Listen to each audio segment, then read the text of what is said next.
So I invite you now to hear how it is that God does not give up on his world in these words from Genesis, the 12th chapter, beginning with the first verse. Hear the word of God. Now the Lord said to Abram, "Go from your country and your kindred and your father's house to the land that I will show you.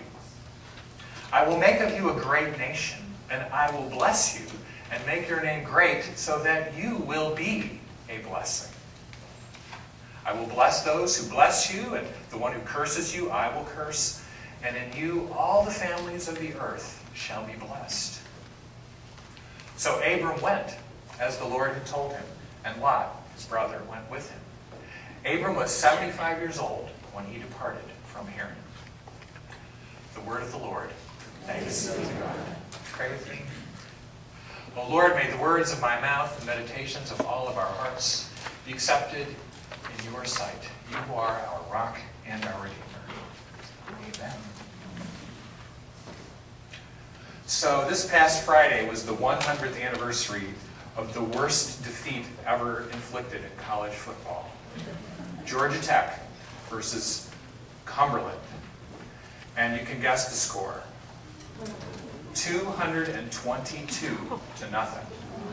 October 7th, 1916, the Georgia Tech Bulldogs of, Georgia Tech, who are they? The Rambling Wreck of Georgia Tech from John Heisman, whose name would later embrace the Heisman Trophy. His team beat Cumberland 222 to nothing. I've actually known that since I was a kid, that score.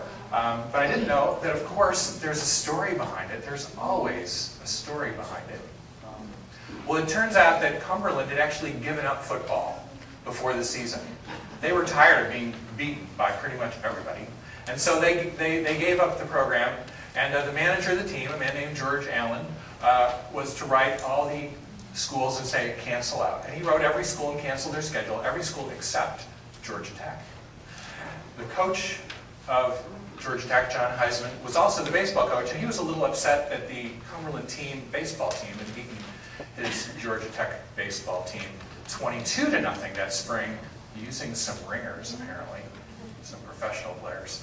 So he refused, when they discovered the error, he refused to cancel the football game.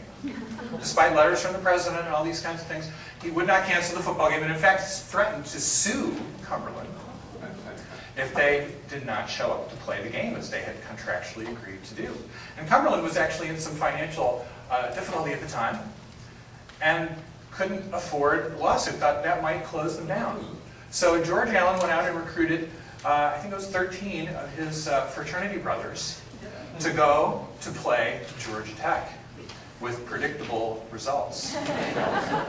Georgia Tech rushed for over 700 yards. They did not get a first down because they didn't need one.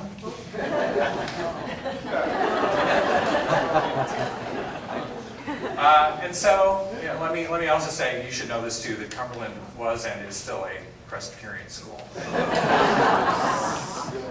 So it was actually a big victory for Georgia Tech, because back then the margin of victory mattered, and they didn't care who you beat. A score like that got everybody's attention, and the next year, Georgia Tech won the national title. But it was also a victory for Cumberland, because they showed up that day, and they got their $500 fee, and they were not sued for breach of contract, and so the school exists today, perhaps because of those 13 fraternity boys who probably were never the same. Not just for emotional reasons. Anyway, this illustrates one of the great biblical principles, actually, that God often chooses the few and the unlikely to do what he needs to do. George Allen chose some very unlikely people, 13 fraternity brothers who probably and apparently weren't all that good at football, to accomplish the greater goal, not of winning a football game, but of just showing up and saving the university. And here in Genesis, we see God doing a similar thing. God chooses two very unlikely people through whom to work out his promise. 75-year-old Abram, his wife Sarah, I think 10 years younger, if I remember right. No kids, and yet in you, of you I will make a great nation. A promise a blessing. God chooses the few in order to reach the many. You may recall that in the New Testament, Jesus adopts a similar strategy. He picks 12 peasants, tax collectors, fishermen, who knows what they all did. 12 peasants, probably illiterate. And of course, Jesus does some great things in his life, including that resurrection thing at the end. But then what does he do? He leaves the whole enterprise in charge of the 11 remaining disciples. Now, it's up to you. Jesus chose the few in order to reach the many. It's a biblical principle. It happens over and over and over again. That's how God chooses to do it. You know, Margaret Mead, the anthropologist, who wasn't a believer in God, but she did recognize the strategy. She said, never doubt that a small group of committed citizens can change the world. And she said, in fact, it's the only thing that ever really has. Maybe not only, but nonetheless, how often have a small group of committed people changed the world? It happened. It happens over and over again in the book that we call the Bible. So God tells this 75-year-old man and his 65-year-old wife to go, and that he will bless them. That he will bless them, and he will make of them a great nation. And eventually, that's what happens. That's what happens, but not right away. If you read through Genesis, you'll see it's quite a story, a lot of trials, a lot of tribulations, but eventually, that promise is fulfilled in the birth of Isaac, and then in Isaac's family, and all those who came after the Hebrew nation. Then God says something even more interesting, though. I will make of you a great nation. He says, I will bless you, but not just that. I will bless you so that you will be a blessing. I will bless you so that you will be a blessing. That, too, is a great principle of the Scripture. And we will hear it over and over and over again, that we are blessed to be a blessing. That's what God wants to do today through you and through me. And the problem is sometimes we miss half of that command. We miss it. If you miss the first part, that we're blessed, you have to catch that part. We are blessed. We are graced by the God who made us. We are forgiven from the past and set free to live a new future. We are loved with a love beyond our imagining. You know, the Bible uses the very best love of a father or a mother to express it. But even that, God loves us beyond our imagining. And if you miss that, you've missed everything. That we are blessed. Like Abraham and Sarah, that doesn't necessarily make it easy. But nonetheless, we are blessed. But if you stop there, if we stop and just say, wow, how great it is that God has blessed me, then you're in trouble too. If the blessing is all about me, myself, and I, thank God I am blessed. Too bad about those other folks. Then we're in trouble. You have to have both halves of the principle. We are blessed so that we may be a blessing. It would make a great license plate. Wouldn't it? B2BAB. B2BAB. Blessed to be a blessing. That means our time, our talent, our treasure. If we don't use a good portion of all of those to be a blessing to others, we're missing the boat. Our time that is so precious to us, but yet, you know, what is precious to us will also be most precious to others. Our talent, our gifts, our skills, to be used for our own benefit, surely, but only for that? No, we're blessed to be a blessing. And our treasure, which we in this corner of the world have pretty much more than anyone anywhere else. If we're not using a good portion of our treasure for someone else's sake, then we're missing B2BAB, blessed to be a blessing. God goes on to say, a really interesting phrase, in you all the families of the earth will be blessed. In you all the families of the earth will be blessed. How do you bless the families of the earth? Well, you do it one family at a time, one person at a time. A few weeks ago in Texas, something quite ordinary happened. A high school in Texas elected their homecoming king, and who do you think you would choose to be your homecoming king? You pick the quarterback of the football team, right? They picked the quarterback of the football team who in the first half had thrown for like 290 yards and 4 touchdown passes. So at halftime, he comes out, they put the crown on his head, they name him the homecoming king.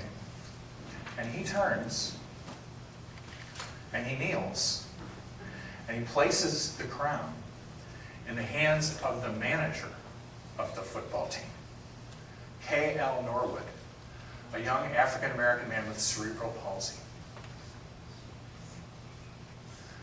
Does Max Aiken, the quarterback, is he aware of the significance of kneeling at football games these days? I don't know. Is he thinking about the conversation that we're having now about race in our country?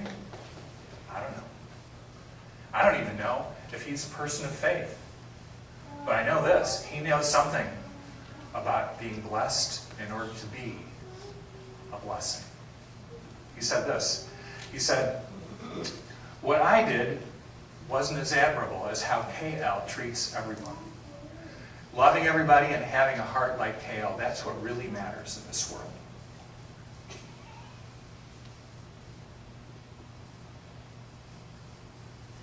Max Aiken gets it. 18 years old, whatever he is. He gets it. Blessed to be a blessing. Who's God calling you to bless?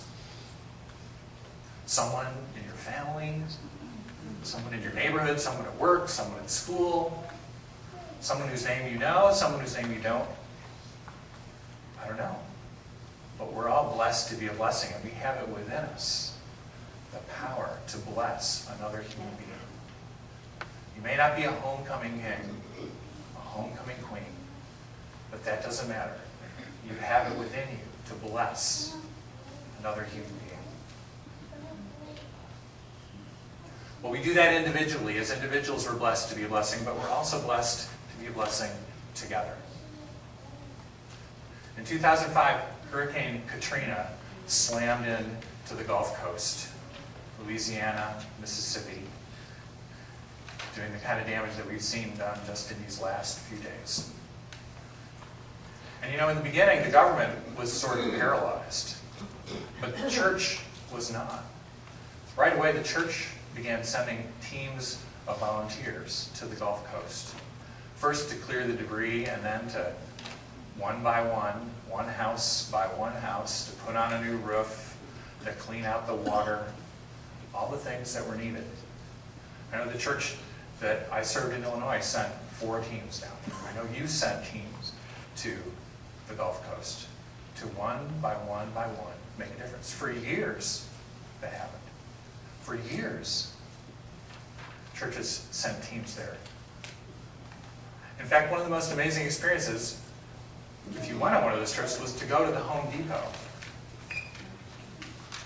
Because in the Home Depot, you would run into people, not just from Mississippi or Louisiana, but you ran into people from Massachusetts and Kentucky and Wisconsin and Olympia, Washington.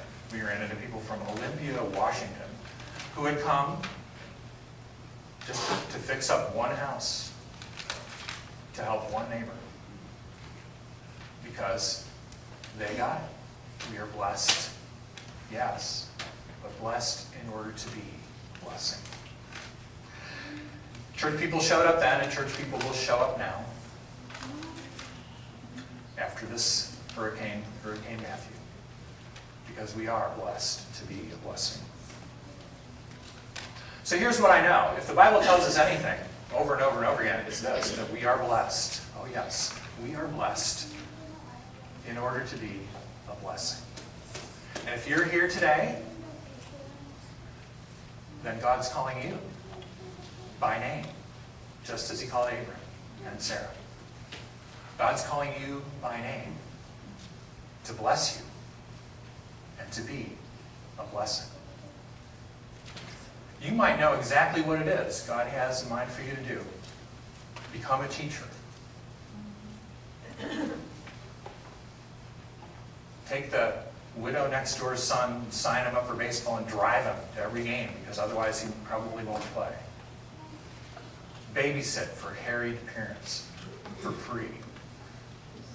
Give a fair amount of money to relief in Haiti after this hurricane. You might know exactly what it is. You might not know. This might be a new thing. Blessed to be a blessing. How on earth does God want me to do it? And then I would say just think about it.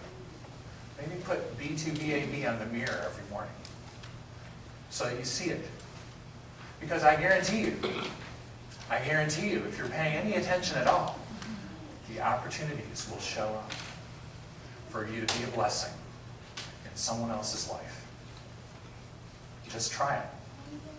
You'll like it. Pray with me. Gracious God, you have called all of us by name. All of us to be a blessing in your world.